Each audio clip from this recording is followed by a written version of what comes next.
Hello friends, आप लोग कैसे हैं। आशा करती हूँ कि हमारे भगवान जी की कृपा से आप सभी लोग अच्छे होंगे, स्वस्थ होंगे, मस्त होंगे। तो आज हम आप सभी को मित्रों यही बताने वाली हूँ कि ललई छठ, हर छठ की पूजा हमें कैसे करनी चाहिए और उसकी उसमें पूजा करने के लिए क्या क्या सामग्री होनी चाहिए। तो ये हम आपको अभी बताने वाले हैं।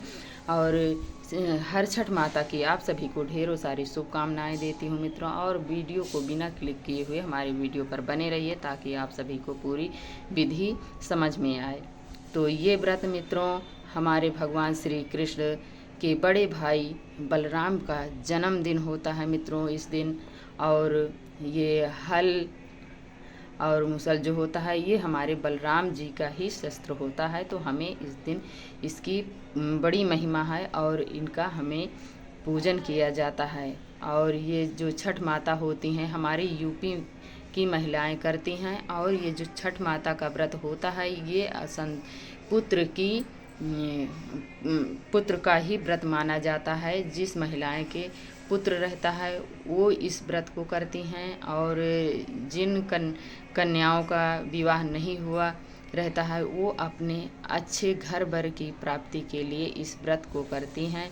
तो जो महिलाएं जिसके बेटा रहता है मित्रों वो इस व्रत को अपने बच्चे के दीर्घायु और अच्छे स्वास्थ्य की कामना के लिए, चिरंजीवी के लिए वो इस व्रत को करती हैं और पति की लंबी आयु के लिए करती हैं मित्रों। तो सबसे पहले हम यही बताएंगे कि ये व्रत हमें 24 अगस्त दिन शनिवार 2024 को मनाया जाएगा। और उस दिन हमें जल्दी उठना चाहिए और अपने नित्य कर्मों से निवृत्त होने के उपरांत हमें जल्दी स्नान करना चाहिए। स्नान करके हमें और हर छठ माता के सामने हमें हाथ में पुष्प लेकर, चावल लेकर हमें यही संकल्प, अपने व्रत का संकल्प लेना चाहिए।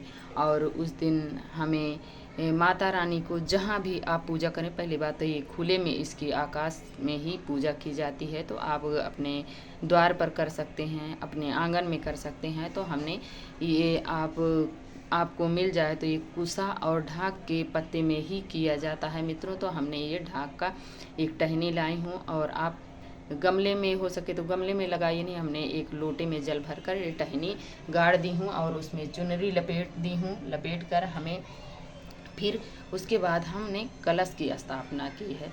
तो चावल का अष्टदल कमल बनाकर हमने एक लोटा लिया और उसमें मौली बांधा है। फिर स्वास्तिक बनाई हूँ और लोटे के अंदर हमें सिक्का, सुपारी, लौंग, पुष्प, चावल, हल्दी की गांठ, ये 5 चीज़ें हमें अंदर डालकर जल भर देना चाहिए और पंच पल्लव लगाकर उसमें चुनरी में नारियल लपेट कर रख देना चाहिए। फिर उसके उपरांत हमें हल्दी से, सिंदूर से, कुमकुम से हमें अच्छे से माता रानी के पत्तों में देख सकते हैं हमने टीका है अच्छे से। और ये पंच पल्लव में हमें टीक देना चाहिए, लोटे में, दीपक में अच्छे से हमें ऐसे फिर इसके उपरांत हमें माता रानी को पुष्प, अक्षत हमें समर्पित करना चाहिए। आपके पास जो भी फल अवेलेबल हो वो फल माता रानी को समर्पित करें।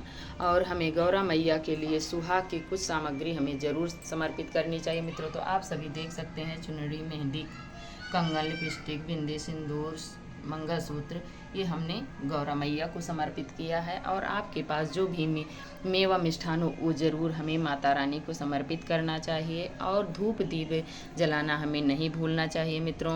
और जब पूजा करें तो हमें उसमें जल ज़रूर रखना चाहिए मित्रों। तो आप सभी को मैंने दिखा रही हूँ, हमने जल भी माता रानी के पास रख दिया है।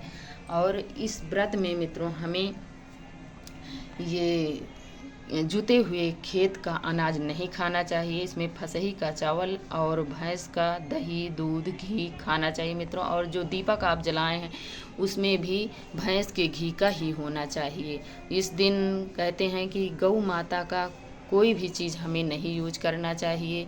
तो हमने देख सकते हैं आप सभी लोग, हमने भैंस का दही लिया है और फसही का पिसा हुआ चावल हमने मिलाकर हर छठ माता को ये भोग लगाई हूँ। और इसको हमें महुआ के पत्ते में या ढाक के पत्ते में ही लगाना। तो आप सब देख सकते हैं। और हर छठ माता को इस छठ की व्रत होती है तो हमें 6 जगहों पर हमें माता रानी का भोग लगाना चाहिए। और जब पूजा कर लें तो दीपक शांत होने के बाद हमें ये 4 पत्तों का हमें प्रसाद उठा लेना चाहिए और 2 जो है वो हमें माता रानी के लिए छोड़ देना चाहिए।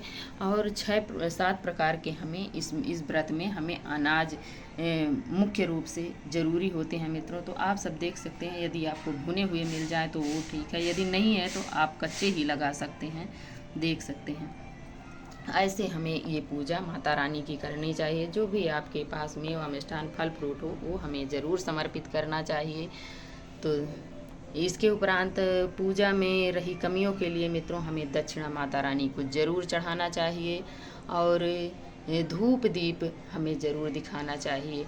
धूप दीप दिखाकर ही हमें माता रानी से यही क्षमा याचना करनी चाहिए कि हे माँ, आप हमारे घर परिवार में सुख शांति तथा समृद्धि बनाए रखिए, बच्चों की पति की दीर्घायु दें और उनके अच्छे स्वास्थ्य की कामना करती हूँ। तो माता रानी हमें ज़रूर वो पूरा करेंगी, आप सभी देख सकते हैं। फिर इसके उपरांत हमें हाथ जोड़कर यही प्रार्थना करनी चाहिए। तो ये वीडियो मित्रों आप सभी को कैसी लगी? यदि थोड़ी भी अच्छी लगी हो मित्रों तो हमें लाइक सब्सक्राइब करना ना भूलें। प्यारा सा कमेंट लिखकर हमें ज़रूर बताएं कि ये वीडियो कैसी लगी। और वीडियो देखने के लिए आप सभी को बहुत बहुत धन्यवाद मित्रों। राधे राधे, जय श्री कृष्ण।